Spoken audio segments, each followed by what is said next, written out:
नमस्कार रसिक श्रोते हो, इंद्रधनुष्य या कार्यक्रमात मी वैष्णवी तुम्हा सर्वांचं मनपूर्वक स्वागत करते. श्रोते हो, आकाशात मुक्तपणे विहार करणारे पक्षी ऋतू बदलले की हजारो किलोमीटरचा प्रवास करून एका देशातून दुसऱ्या देशात पोहोचतात आणि निसर्गाच्या या अद्भुत प्रवासाला आपण पक्षी स्थलांतर म्हणतो. जागतिक पक्षी स्थलांतर दिन वर्षातून 2दा मे आणि ऑक्टोबरच्या दुसऱ्या शनिवारी साजरा केला जातो.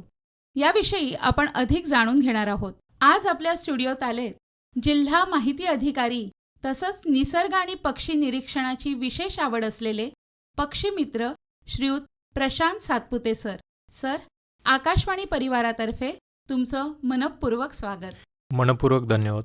सर, सर्वप्रथम जागतिक पक्षी स्थलांतर दिन नेमका का साजरा केला जातो, यामागचा नक्की उद्देश काय आहे? पक्षी हा एकमेव असा निसर्गाचा घटक आहे ज्याला आपण दूत म्हणू, की त्याला कुठल्याच देशाच्या सीमा नसतात आणि त्याला मिळणारं अन्न असेल, प्रजोत्पादन असेल किंवा पोषक हवामान असेल, यासाठी तो नेहमी स्थलांतरण करत असतो. आणि बहुधा हे स्थलांतर ऑक्टोबरमध्ये आपल्याला आढळून येतं जास्त झालं आणि तो मग कालावधी असतो तो मार्च एप्रिलपर्यंत असतो. सर्वसाधारणपणे पक्षी ज्यावेळेला स्थलांतरण करत असतो त्यावेळेला तो जागोजागी थांबत असतो. त्याचा अधिवास हा संरक्षित झाला पाहिजे, कारण पक्षी हा एक प्रकारे निसर्गाचा शेतकरी म्हटलं तरी चालेल, कारण तो फळं खातो, त्याच्या विष्ठेमधून बियांचं रोपण करत असतो, बीज प्रसारणाचं काम करत असतो आणि निसर्गाचं एक प्रकारे तो संतुलन करत असतो. आणि मग हा जो त्याचा अधिवास आहे किंवा तो प्रवासामध्ये ज्या ठिकाणी थांबतो त्याचे जे थांबे आहेत महत्त्वाचे, तर तेही संरक्षित झाले पाहिजेत. या दृष्टीनं हा दिवस महत्त्वाचा आहे. अच्छा सर, आपण स्वतः पक्षीमित्र म्हणून काम करता. पक्ष्यांविषयीची आवड आपल्याला कशी निर्माण झाली?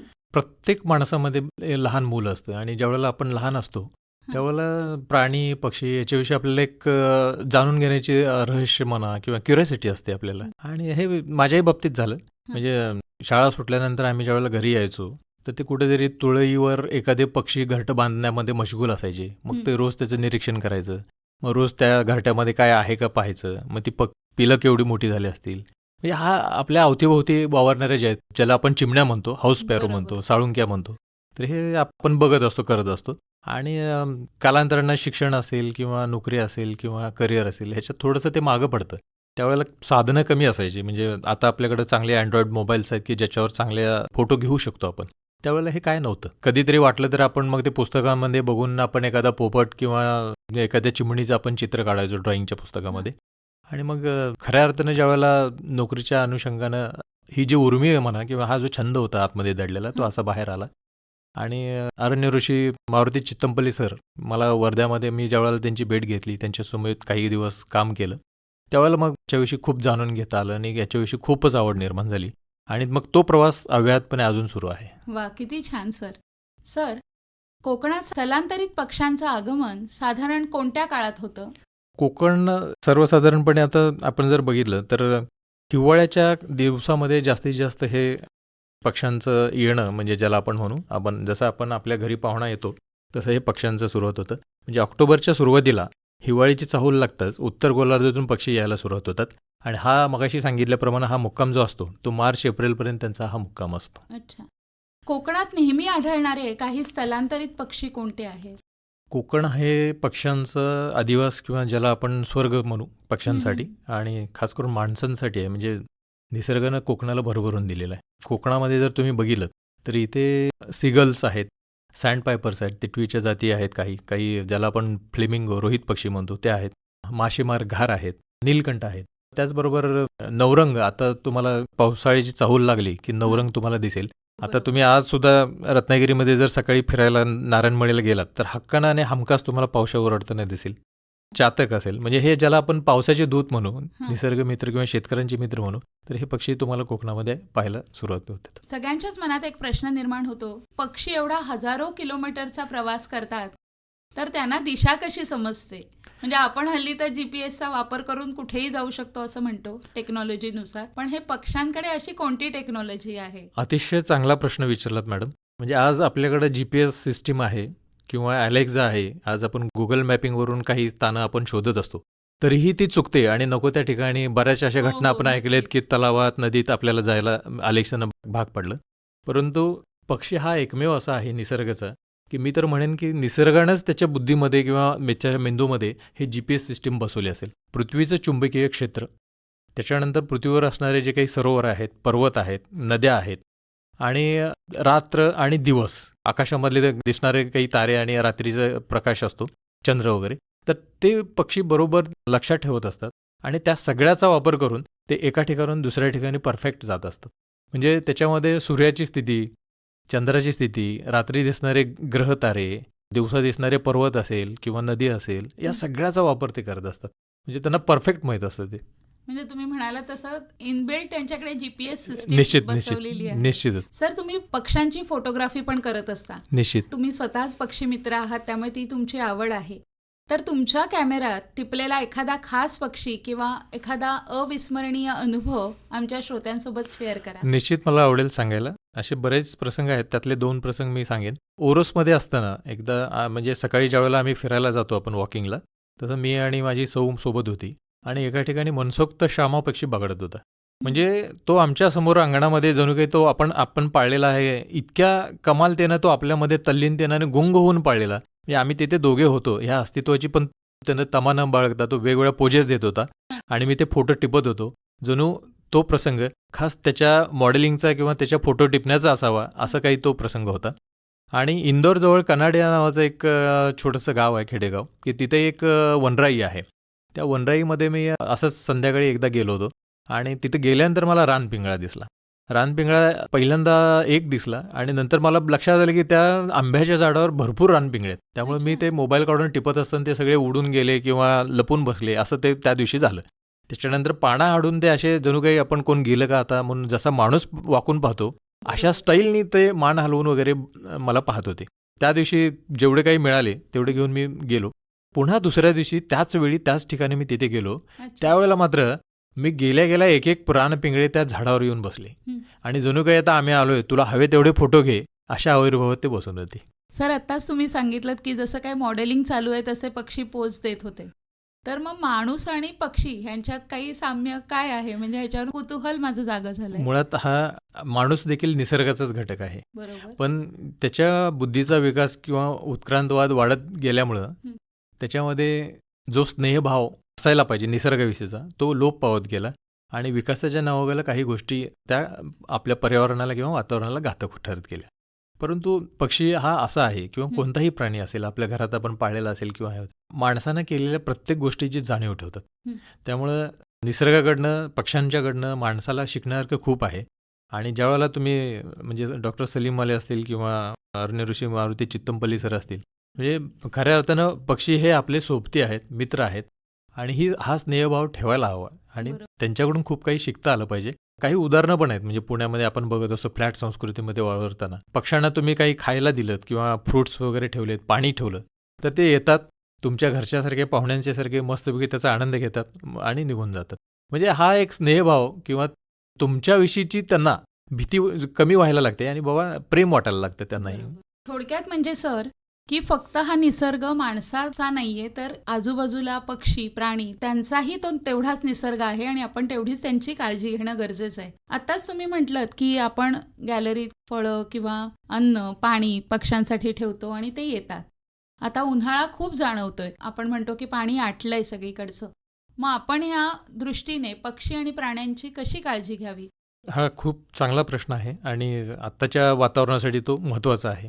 उन्हाळा तीव्रता वाढल्याने माणसाला सुद्धा असंही होतं ते आणि डिहायड्रेशन कमी करण्यासाठी आपण पाण्याचा वापर जास्त करत असतो. आणि निश्चितच निसर्गमित्र जे असतात ते हे काम करतच असतात. तरी पण या निमित्तानं मी सर्वच नागरिकांना किंवा श्रोते आहेत त्या सगळ्यांना मी आवाहन करू इच्छितो, आपल्या अवतीभोवती आपल्याला जसं शक्य आहे तसं एखादं पसरट पाण्याचं भांडं ठेवा.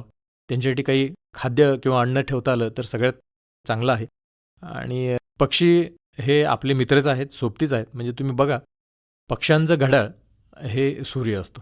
दिवसा सूर्य उगवला की त्यांचं दिनक्रमाला सुरुवात होते आणि पक्षी हे संध्याकाळनंतर खात नाहीत. म्हणजे जे निशाचर पक्षी आहेत ते सोडले तर बाकीचे जे पक्षी आहेत ते मावळल्यानंतर काही खात नसतात. कोणता पक्षी माणसासारखा गलेलठ्ठ झाला, जाडा झाला किंवा एकदम क्रुश झालाय असं तुम्हाला कधी जाणवणार नाहीत. म्हणजे सर्वसाधारण त्यांची जी शरीराची ठेवण असते ती ॲव्हरेज ठेवून असते बरोबर. आणि ह्याच्यातून माणसानं बोध घ्यायचा असतो. आपण देखील गरजे इतपतच खाल्लं पाहिजे आणि जगण्या इतपतच खाल्लं पाहिजे. तब्येतीची काळजी घेतली पाहिजे. जसं आपण आपली तब्येतीची काळजी घेतो तसं आपल्या अवतीभोवती असणारी झाडं असतील, त्या झाडांवर येणारे पक्षी असतील, छोटे मोठे प्राणी असतील, त्या सगळ्यांची काळजी आपण घेतली पाहिजे. आणि या निसर्गाचा प्रत्येक वाटा म्हणजे नेहमी आपण सांगत असतो की बाबा जिसने चोच दी वो भी दाना देगा. प्रत्येकाचा वाटा आहे. आपल्या यथायोग्य आपल्या जसं शक्य आहे तसं त्यांना आपण पक्ष्यांसाठी पाणी आणि अन्न ठेवलं पाहिजे. किती सुंदर संदेश दिलात सर तुम्ही. सर, कोकणाचा विचार करता कोकणातील निसर्ग आणि हवामान पक्ष्यांसाठी कितपत पोषक आहे? मी तर म्हणेन कोकण हे पक्ष्यांसाठी स्वर्ग आहे. हं. इथं प्रचंड त्यांना पोषक आणि अनुकूल वातावरण आहे. त्याचबरोबर इकडे माश्या आहेत, कीटक आहेत. त्यांचं मुबलक त्यांना असणारं पोषक वातावरण आणि अन्न आहे आणि वृक्षसंपदा इतकी विपुल आहे. म्हणजे कोकणचं क्राऊन म्हणेन मी तर की हेच आहे. एका बाजूला सह्याद्री पर्वत आहे, घाटमाता आहे आणि मधी सगळी हा सह्याद्रीचा पट्टा आहे वनराईचा आणि एका बाजूला समुद्र आहे. म्हणजे हे अत्यंत पोषक आणि ह्याच्यासारखं म्हणजे स्वर्गाहून दुसरं काही असूच शकत नाही पक्ष्यांसाठी. सर, आजकाल तरुणांमध्ये बर्ड फोटोग्राफी आणि बर्ड वॉचिंगची आवड वाढते. याकडे आपण कसं पाहता? हे चांगलंच आहे ॲक्च्युली. यातून निश्चितपणानं पक्ष्यांची महती, त्यांच्या संवर्धनाचे उपाय आणि त्यांचा आदिवास संरक्षणाची जबाबदारी ही एक प्रकारे त्याचा प्रचार आणि प्रसार होण्यासाठी कारणीभूत आहे. पण शक्यतो आततायीपणामुळे काही वेळेला तरुणांचा अतिरेक होऊ नये, तर त्या दृष्टिकोनातून त्या पक्ष्याला टिपताना त्याला व्यत्यय होणार नाही किंवा आपल्यामुळे त्याला कोणता त्रास होणार नाही किंवा आपल्या फोटोग्राफीमुळं त्याचे शत्रू असतील तर त्यांना ते सहज आयडेंटिफिकेशन होणार नाही. अशा काही गोष्टी आपण केल्या पाहिजेत. लांबून घेतलं पाहिजे. शक्य तेवढ्या त्याच्या निसर्गात जाताना आपल्याशी आपण मिळते जुळते राहिलो पाहिजे आणि त्याला विनासायास म्हणजे न त्रास होता आपल्याला लांबून आपण त्याचं शूटिंग घेणं, त्याची माहिती प्रसार करणं, मित्रांना सांगणं असेल किंवा आपल्या लहान मुलांना सांगणं असेल, विद्यार्थ्यांना खास करून आवड निर्माण करण्यासाठी सांगणं असेल, ही अत्यंत चांगली गोष्ट आहे. पण तिथे जाताना त्याने नक्कीच बंधनं पाळली पाहिजे. 100% की प्रदूषण होणार 100% प्लास्टिक, रासायनिक घटक, नॉईज पोल्युशन ह्या सगळ्या गोष्टी पाळल्या पाहिजेत. म्हणजे आपण जंगलात जाताना प्लास्टिक हे आपण शक्यतो कायद्यानं सुद्धा बंधनच आहे. एखाद्या जंगलात तुम्ही जात असाल तर पाण्याची बॉटल देखील आतमध्ये नेऊ देत नाहीत. त्यामुळे हे आपण पाळलंच पाहिजे. सर, आता आपण सगळीकडेच ऐकतो की जंगलतोड खूप जोरात होतीये किंवा प्रदूषण वाढलंय. तर सध्या पक्ष्यांसमोर कोणती मोठी आव्हाने आहेत? पूर्वी माणूस देखील हा निसर्गाचा घटक होता. तो टोळी स्वरूपामध्ये राहत होता, जंगलात राहत होता आणि जंगलावर जगायचा. म्हणजे तोही त्यावेळेला शिकार करत असेल किंवा फळं खात असेल, मधांच्या पोळ्यांमधून मध मिळवत असेल, ह्या गोष्टी आपल्याला माहीत आहेत. आपले पूर्वज अनादिकालापासून ते करत. पण आपण त्यावेळेला कधी आपण जाणीवपूर्वक तोड केलेली नाही. पण आता विकासाच्या नावाखाली किंवा निवासस्थान असेल किंवा रस्ते असतील, मोठमोठे बांधकाम असतील, या अनुषंगानं आपल्याला ती काही कारणानं वृक्षसंपदा किंवा काही ठिकाणची झाडे ही आपल्याला तोडावी लागलीत. पण एका बाजूला जर ही वृक्षतोड होत असेल तर दुसऱ्या बाजूला त्याच पद्धतीनं किंवा कित्येक पटीनं झाडं लावणं ही देखील आपली जबाबदारी आहे. हे केवळ शासनाचं काम आहे असं न म्हणता हे प्रत्येक माणसाचं काम आहे आणि शासन म्हणजे शेवटी आपणच आहोत. तर मला असं वाटतं की स्वतःपासून जर सुरुवात केली, झाड लावणं सोपं आहे, ते जगवणं महत्त्वाचं आहे आणि ते मुश्किल आहे. त्यामुळं झाडं किती लावली याच्यापेक्षा झाडं किती जगवली हे महत्त्वाचं आहे. त्यामुळं पक्ष्यांसमोर आताचे जे आव्हान आहे त्याच्यामध्ये सगळ्यात महत्त्वाचं आहे प्लास्टिक, रासायनिक खतांचा वापर. की आज तुम्हाला लक्षात येईल की काही पक्ष्यांच्या प्रजाती कमी झालेल्या आहेत किंवा गिधाडांची संख्या कमी व्हायचं कारण म्हणजे डायक्लोफिनॅक हे औषध आहे की जे आपण जनावरांसाठी वापरलं जातं पेन किलर म्हणून आणि ते खाल्ल्यानंतर मृत झाल्यानंतर गिधाडांची संख्या पण नामशेष झालेली आहे. अशी कित्येक रासायनिक खतं आहेत की जे आपण फवारतो आपल्या पिकांवरची. पूर्वी हे काम पक्षी करायचे. म्हणजे एखादी टोळधाड आली, एखादा रोग त्या पिकांवर आला तर हे पक्षी मोठ्या थव्याने यायचे आणि ते कीटक खायचे, तो रोग खायचे, ते खाऊन जगायचे. त्यामुळं हे एकमेकाला परस्पर पूरक होतं. अन्नधान्यही वाचलं जायचं आणि ते नाश करणारे जे किडे आणि कीटक असायचे, टोळ असायचे, हे पक्षी खाऊन जगायचे. असं हे एकमेकावर अवलंबून असणारं वातावरण होतं. त्यामुळं आपण प्लास्टिकचा वापर कमी करावा, रासायनिक गोष्टी ज्या आहेत किंवा खतांचा वापर आहे तो कमी करावा. जास्तीत जास्त निसर्गाकडे जात असताना सेंद्रिय पद्धतीनं आपल्याला काही गोष्टी करता येतील का त्याचा आपण वापर केला पाहिजे. आणि प्रदूषण निश्चितच म्हणजे एअर पोल्युशन असेल, नॉईज पोल्युशन असेल किंवा वॉटर पोल्युशन असेल आणि ते थांबवलं आपल्या हातात आहे तेव्हा आपण करू शकतो. सर, आता तुम्ही आम्हाला छान टिप्स दिल्या. पण तरीही सामान्य नागरिकांनी पक्षी संवर्धनासाठी कोणती छोटी पण महत्वाची पावलं उचलावीत असं आपल्याला वाटतं? आपण आपल्या लहानपणापासून प्रत्येकाने जर बालपणापासून आपल्याला दिसणारा पक्षी आता काय करतोय किंवा तो कसा दिसतो किंवा कुठे आहे किंवा त्याची संख्या कशी आहे हे जर बघितलं तर जसा तो बदल आपल्याला दिसेल तर त्याचं कारण पण आपल्याला त्या बदलांमध्ये दिसेल. म्हणजे आपण ज्यावेळेला लहान होतो त्यावेळेची वृक्षसंपदा असेल, त्यावेळेला असणारी पारंपरिक घरांची मातीची घरांची रचना असेल, त्या घरांच्या कौलाच्या खाली असेल किंवा तुळईच्या खाली असेल, पक्ष्यांचा अधिवास असायचा, पक्षी घरटं बांधायचे, येऊन बसायचे. खास काही ठिकाणी तर त्या चिमण्या येऊन बसाव्यात म्हणून त्याच्यासाठी त्यावेळेला केलेली काही घरटी कौलांच्या माध्यमातून असायची. तर हे जे काही असायचं म्हणजे अवतीभोवती आपण सकाळी उठलो, आज आपण मोबाईलच्या गजर किंवा गाणी याच्याने उठतो, पण त्यावेळेला आपल्याला जाग यायची ती पक्ष्यांच्या किलबिलाटाने यायची. तर असा शेवटचा किलबिलाट कधी ऐकला हे प्रत्येकाने जर ठरवलं तर याची सगळी उत्तरं आपल्याला दिसतील. आणि पुन्हा एकदा जर ते तुम्हाला अनुभवायचं असेल तर आपल्या अवतीभोवती आपण जिथं आहोत तिथे छान छान झाडं लावली पाहिजेत, फुलांची झाडं लावली पाहिजेत, पक्ष्यांना आकर्षित करणारे पाणी असतील, फुलं असेल किंवा त्यांना अन्न असेल हे आपण ठेवलं पाहिजे. आरामात या गोष्टी पुन्हा एकदा नव्यानं आपण जर सुरुवात केली तर काहीच अवघड नाही. त्याहीपेक्षा चांगले पक्षी येत आहेत. आणि कौतुकाची बाब आहे, तुम्ही बघा दयाळ पक्षी किंवा बुलबुल पक्षी हे आपल्या अवतीभोवती आज जरी आपण एकीकडे असं म्हणत असू की चिमण्यांची संख्या कमी झाली, पण दुसरं तुम्हाला हे जाणवतं की बुलबुलांची संख्या वाढलेली आहे. दयाळ पक्षी ज्याला आपण इंडियन रॉबिन म्हणतो तर त्याची संख्या वाढलेली आहे. तो मस्त छान शीळ घालत बसलेला असतो अवतीभोवती आपल्या, आणि मग आपण बघतो अरे कोण शीळ घालते, तर तो दयाळ असतो. तर हेही आपल्याला एक म्हणजे अभिमानाची आणि कौतुकाची बाब आहे. तर हळूहळू ठीक आहे, आपण जिथं शक्य आहे तिथे आपल्याला टेरेस असेल गार्डन करा, एखादी छोटी गॅलरी असेल गार्डन करा, जिथं शक्य आहे रिकामी जागा असेल झाडं लावा. आणि झाडं कोणती लावावीत ही महत्त्वाचं आहे की पक्ष्यांना आकर्षित करणारी, पक्षी ज्याच्यावर राहत आहेत, पक्ष्यांना जिथं अन्न मिळेल म्हणजे वड असेल, पिंपळ असेल, औदुंबर असेल, तर अशा झाडांना आपण जास्त प्राधान्य दिलं पाहिजे की ते जेणेकरून त्यांचा हा दिवस तिथे वाढेल. सर, कोकणातील पक्षी पर्यटनाला भविष्यात किती वाव आहे? प्रचंड वाव आहे. म्हणजे कोकणामध्ये आजही वनराई, देवराया भरपूर आहेत आणि विपुलता भरपूर आहे, वृक्षसंपदेची विपुलता भरपूर आहे. तर जे काही छोटे मोठे होमस्टे असतील त्या ठिकाणी पक्षी येतात त्या जंगलामध्ये, तर त्या होमस्टेमध्ये खास करून जे काही चालवणारे आहेत त्यांनी खास तसा एक वेगळा पक्षी निरीक्षणाचा भाग करायला काही हरकत नाही. मागच्या काही महिन्यांपूर्वी वन खात्याच्या माध्यमातून पक्षी मित्र संमेलन झालं. तर आपल्या जिल्ह्याचा पक्षी महाधनेश हा आपण त्यावेळेला जाहीर केला, त्या पक्षी मित्र संमेलनामध्ये जाहीर केला. मला असं वाटतं की इथल्या पक्ष्यांचा अभ्यास करण्यासाठी बाहेरच्या जिल्ह्यातून येतील, राज्यातून येतात, त्यामुळं एक वेगळं इथल्या पक्ष्यांचं जे काही माहिती असेल ती पण बाहेर जाऊ शकते आणि त्या दृष्टिकोनातून वाढणारं पर्यटन हे इथल्या लोकांना फायदा देऊन जाणार आहे. आणि दिवसेंदिवस हे जर वाढत गेलं तर हे फायदेशीरच आहे जिल्ह्याच्या दृष्टिकोनातून, इकॉनॉमीच्या दृष्टिकोनातून आणि जे होमस्टे चालवणार आहेत त्यांच्या दृष्टिकोनातूनही फायदेशीर आहे. सर, मगाशी म्हटलं तसं की आपल्या देशातून दुसऱ्या देशात पण पक्षी जात असतील, तसेच परदेशी पक्षी पण आपल्याकडे येत असतील, तर त्या पक्ष्यांबद्दल जरा माहिती आमच्या श्रोत्यांना द्या. निश्चितच. जसे आपले स्थानिक पाहुणे असतात तसे देशांतर्गत पर्यटन करणारे किंवा स्थलांतरण करणारे काही पक्षी असतात. म्हणजे हिमालयाकडून येऊन ते काही मध्ये भारतात किंवा खाली दक्षिणेला पण जाऊ शकतात. असे पण आहेत ज्याला आपण देशांतर्गत म्हणतो.